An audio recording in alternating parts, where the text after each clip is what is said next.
Students, today we are going to begin with the new chapter, the second chapter from history, that is the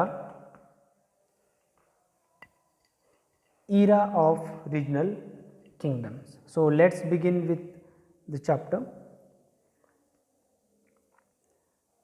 The early medieval period witnessed the emergence of many new kingdoms that we already had studied about the periods of the history, that Indian history is divided into the three parts, that is the ancient period, then medieval period and the modern period. So, generally the medieval period it began from 700 CE. So, the early medieval period, that is the period of 700 to 1200. So, this span is known as the medieval period. So, in India, in this medieval period, many of the new kingdoms they emerged as newly as the rulers. The Indian feudalism was the defining feature behind the emergence of these regional kingdoms. Okay, so Indian feudalism. So here you may have one doubt, maybe, that is that what is the feudalism, Indian feudalism. Now what is Indian feudalism? So let me explain you with the given description here. So this description is not given in the textbook. See, I will read and explain it. The dominant social system in medieval Europe, in which the nobility held lands from the crown in exchange for military service, and vassals were in turn tenants of the nobles, while the peasants were obliged to live on their lord's and land and give him homage, labor, and a share of produce notionally in exchange for military protection. See, let me explain this with the picture here. See, here what is feudalism? That feudalism means the king give gave land to the nobles, some people, okay, and in the land they have to provide military assistance to the king in the exchange of land. Okay, so these nobles they maintained their own army, and whenever king required, there is whenever and how much is the requirement of king for the military assistance, that they had to provide to the king. So like that system was there, and that system was known as the feudalism. So here these nobles they made the they gave this land on the tenants, to the tenants were the peasants. So peasants they cultivated the land, and much of the income, much of the stock, agricultural produce was given to the nobles, that were known as the landlords, and very little amount was given to was remain in the hands of peasants. So like this system in India was there, and that system was known as the feudalism. From the 7th century onwards, there was a noticeable increase in number of land grants made in different parts of the country. The practice of the donating lands was not only restricted to the petty lords, but was also extended to the Brahmins, priests, and Buddhist monks for the religious purposes. So this like this system, it was increased giving land, okay, to the nobles. This was increased, noticeable increase was found there in the land grants, okay, and land these grants were given to the even to the Brahmins, Buddhist monks also, okay. So these grants were recorded on the copper plate and were handed over to those who received the land. Okay, so it means when this land was given, that the records were made on the copper plates, and these copper plates were given to the person to whom the land is given. These grants were largely given by the king's members of the royal families, etc. It means royal families means members from the king's family. So most of the time king gave these grants to the noble as well as members of the king's family also gave these grants to the people. As a result of these profusely made land grants, this period gave rise to big landlords or chieftains who came to be known as samantas or subordinates.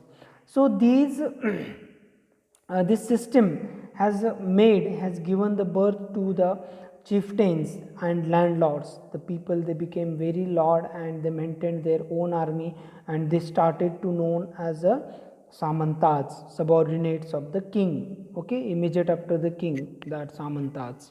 Okay, like this importance of these landlords was increased.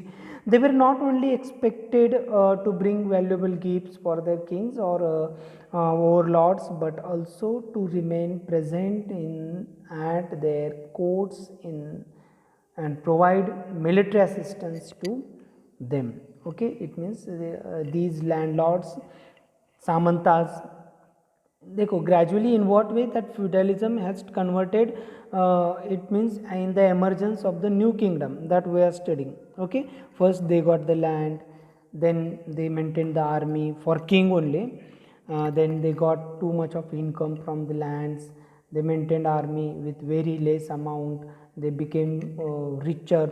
Okay, they became wealthier, and then automatically they had their army in their hands also.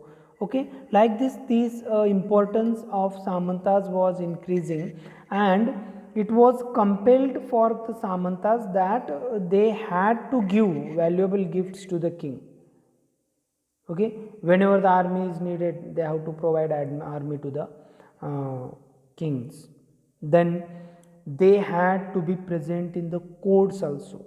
So such type of compulsions to these samantas in the due time, the samantas were started thinking that the army we are maintaining, we are protecting the kingdom, then why such type of dominations over there us? And the new idea in their minds, it started to get to emerge as a new kingdom. In due course of time, samantas acquired power and wealth and proclaimed themselves as Mahasamanta, Mahamandaleshwara, which means the great lord of the region of circle. Okay, it means these samantas, they gradually they started to feel greater, greater and greater again. And these samantas, these they declared themselves as Mahasamanta. Maha, it means great. Okay, Mahamandaleshwara, that which meant that he that samantas or that persons, they are the great lord of their region. Okay, जिस area में जिस उनको land दी गई है, उस पूरे land में circle में they are the great. Like that thinking they started to raise in the people. They were always in the lookout for the opportunity to free themselves from their overlords and to establish their own kingdoms. For example, the emergence of the Rashtrakutas in the Deccan. See, and these samantas, Mahasamantas, they now the idea started to came in their mind that why we should be the juniors or vassals of the kings. We have army, we have wealth, then why shouldn't we try to establish our own kingdom? Like this idea was developed in them, and gradually one by one these samantas, these rich peoples, these noble, with their army, with their wealth, they declared themselves as the king and their area as their kingdom. And the first example of that, it is the emergence of Rashtrakutas. The Rashtrakutas, now we will go in detail to study about this. The Rashtrakutas were subordinate to the Chalukyas of Karnataka. It means in the Karnataka, These Rashtrakutas were the Samantas, or it means these Rashtrakutas got land from Chalukyas, Chalukya kings in the Karnataka, and gradually they became richer, wealthier, and they declared themselves as the king. Dantivarman first and Danti Durga, that the same name person is there. Dantivarman जिसको ही दंती दुर्गा कहा जाता था. Rashtrakuta chief overthrew the rule of Kirtivarman, a Chalukyan king, and laid the foundation of the Rashtrakuta kingdom in Deccan. Don't get confused. Dantivarman, Danti Durga, Kirtivarman. Dantivarman is known as Danti Durga, who was the Rashtrakud chief. Kirtivarman, who was the king of Chalukyas in Karnataka. Okay? Kirtivarman was the king of Chalukyas in Karnataka, and Dantivarman, who was the chief of Rashtrakuta family, that was the landlord. Okay? Then Danti Durga was not a Kshatriya by birth. In order to seek separate caste identity for himself as a Kshatriya, he performed a ritual known as Hiranyagarbha, that is the golden womb, with the help of Brahmanas. Okay, so you may have studied in the previous standards that the Indian society in past was divided into the four varnas, that Brahmin, Kshatriya, Vaishya and Shudra. So out of these, Brahmins used to do the rituals, Kshatriyas only had the right to rule the country or to become a king, then Vaishyas they used to do the trades, and Shudras they used to do all the type of works. Okay, so here this Danti Durga was not a Kshatriya.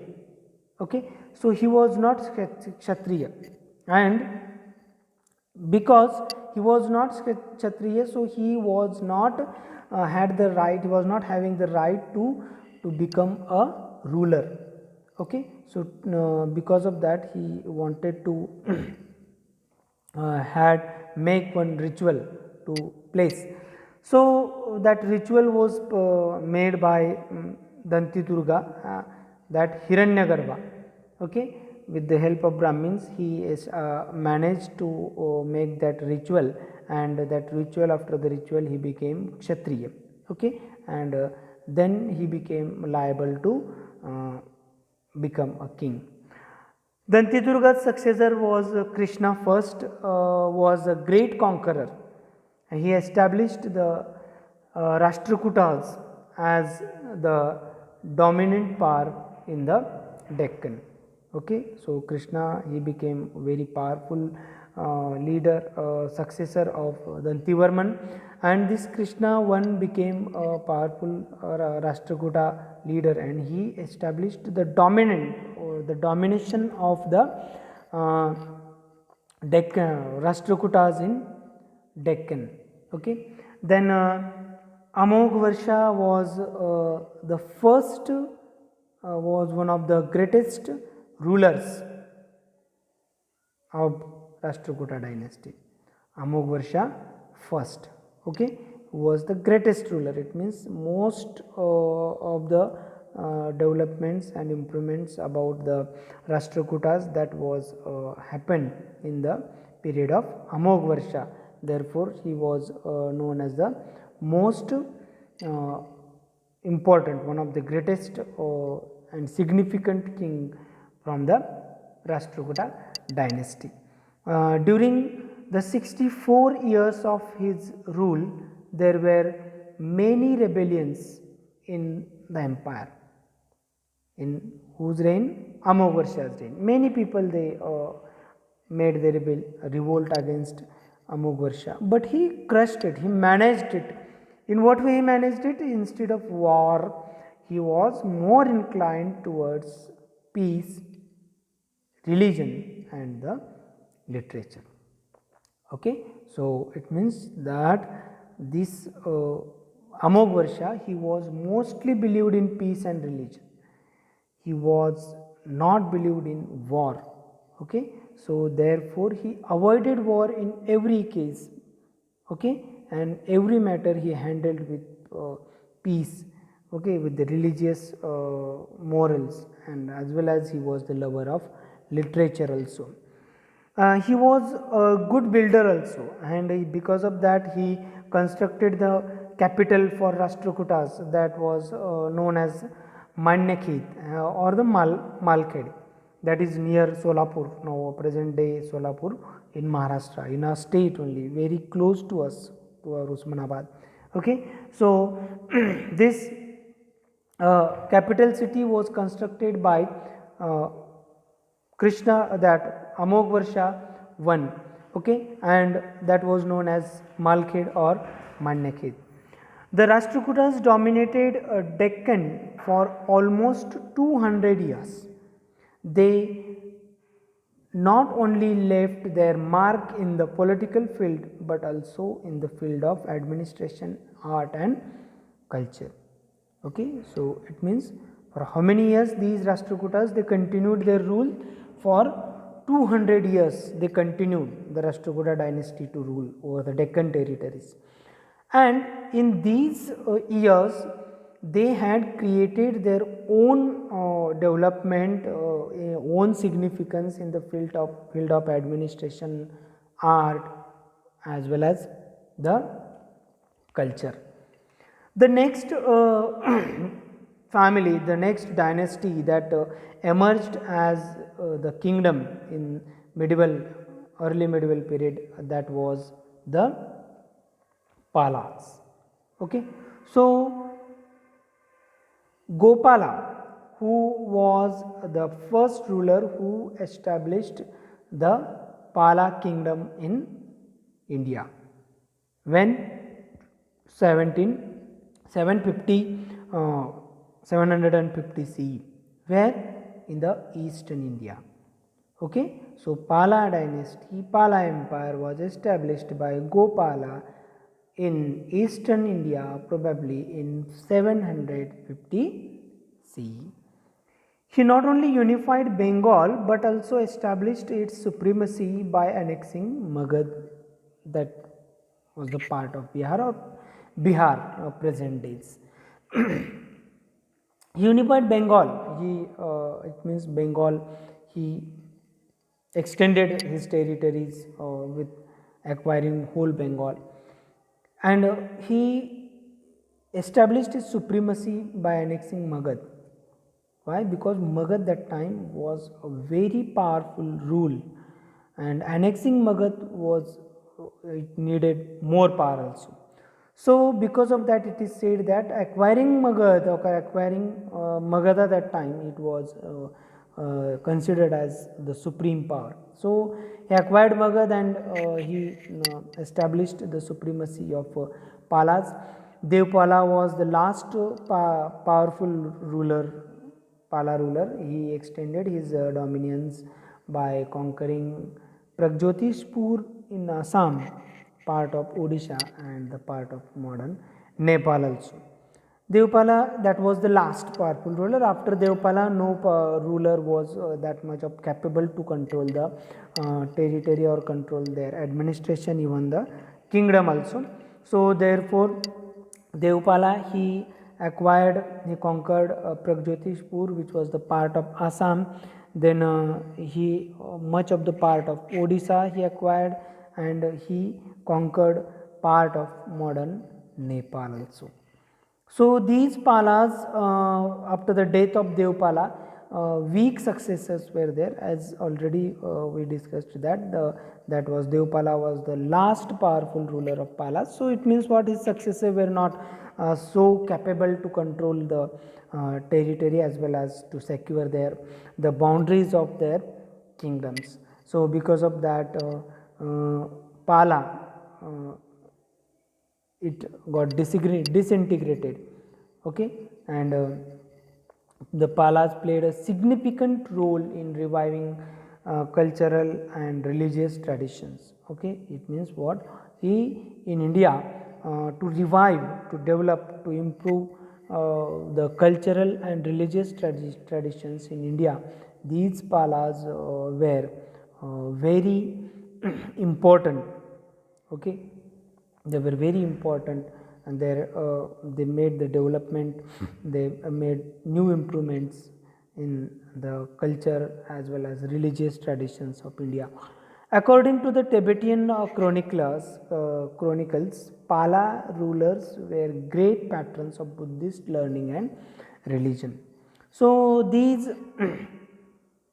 Pala, according to the Tibetan Chronicle, in the Tibetan Chronicle, it is written that they were the patrons. Patrons means followers of the Buddhism.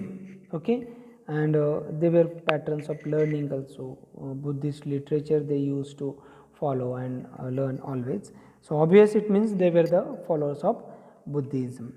Then the next kingdom that emerged in the early medieval period in India, that was Pratiharas.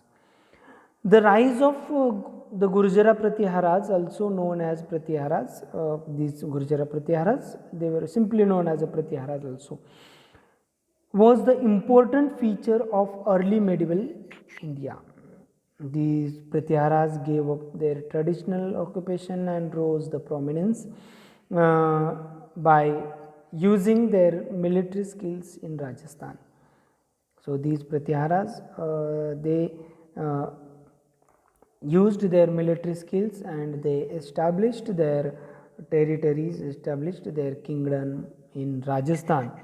Nagbhatta first was the earliest prominent king of Gurjara Pratihara. Nagbhatta first, he was the first king of Pratiharas. But very important king that was from the Pratihara dynasty, Pratihara kingdom, was Mihira Bhoja. Okay, so Pratihara became very powerful under the leadership of Mihira Bhoja. Okay, so he was the real founder of Pratihara empire. Because of that, because of his importance, because of increase in power of Pratiharas in the reign of Mihira Bhoja, it is considered that Mihira Bhoja was the founder of Pratiharas.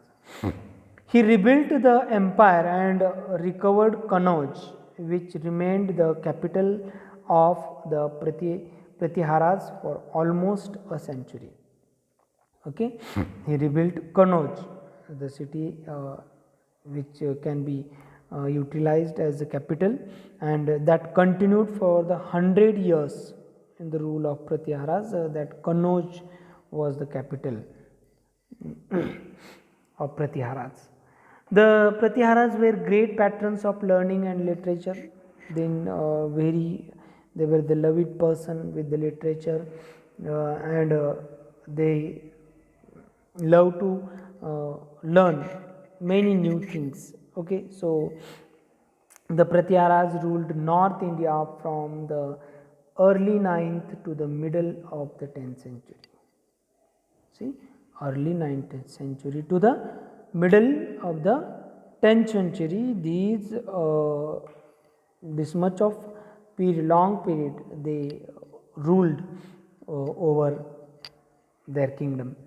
Repeated defeats at the hands of Rashtrakutas kings led to the downfall of the Pratiharas. But the Pratihara came to the downfall because of the continuous defeat with the hands of Rashtrakutas.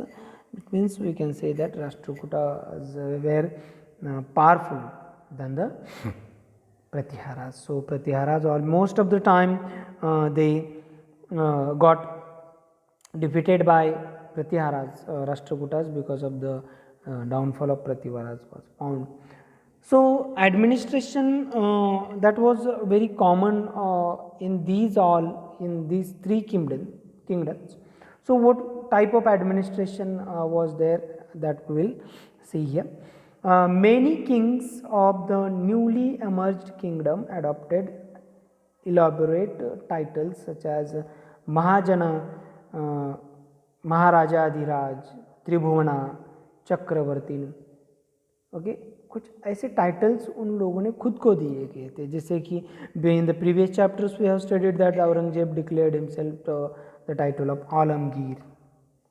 Okay, the same way they declared themselves Maharaja, Adhiraj, Tribhuvana, Chakravartin.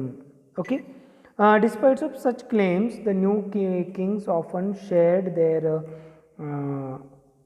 power not only with the Samantas but also with associations of Brahmins, peasants, and even traders. Okay, so they shared their power with, it means some powers were given to Brahmanas, some powers were given to the peasants, traders. So it means division of powers, we can say nowadays in civics we study like that. So some powers were given to Brahmanas, peasants, and traders also.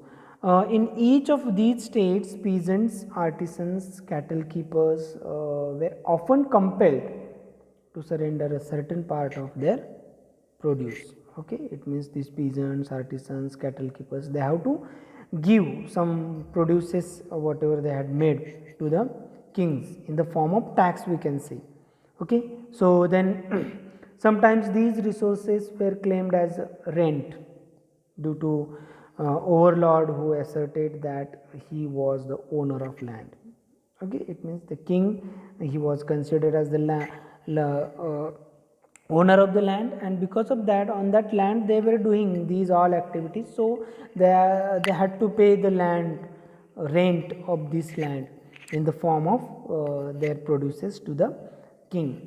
So revenue was collected from the traders. Okay, so traders they had to pay revenue. Then these resources were utilized to finance the king's establishment for the constructions of temples as well as forts. They were also used to fight the wars. It means this revenue that was collected by these people, rent, taxes, okay, gifts, that all were utilized for the construction of temples, for construction of forts, palaces, and even that were used for the for fighting wars also. Okay, so next, then members of influential families were recruited to collect revenue. The position were often hereditary. Okay, so these positions for the collection of taxes, who collected the taxes? The some influential important families जिनको जिनका की influence है king के ऊपर. Okay, और king का जिनके ऊपर इन्फ्लुएंस है, ऐसे कुछ families that were appointed to collect the revenues, and these positions were hereditary. Once if it is given to one family, then the next family members they will get continue the hereditary rights of collecting the taxes. And this was true about army as well. It means army was also army positions were also given to the influential families of the king, and that was also hereditary. In many instances, close relatives of the king held these positions. Okay, so these positions were held by the close relatives of the kings. Okay, so in this way here we have seen very detailed about the three kingdoms that emerged in the early medieval period and their administrative system. So in here we are going to conclude this session. So in the coming session we will study about the next dynasties or kingdoms that emerged in the medieval period. So be careful, stay home, stay safe. Thank you for attending the session.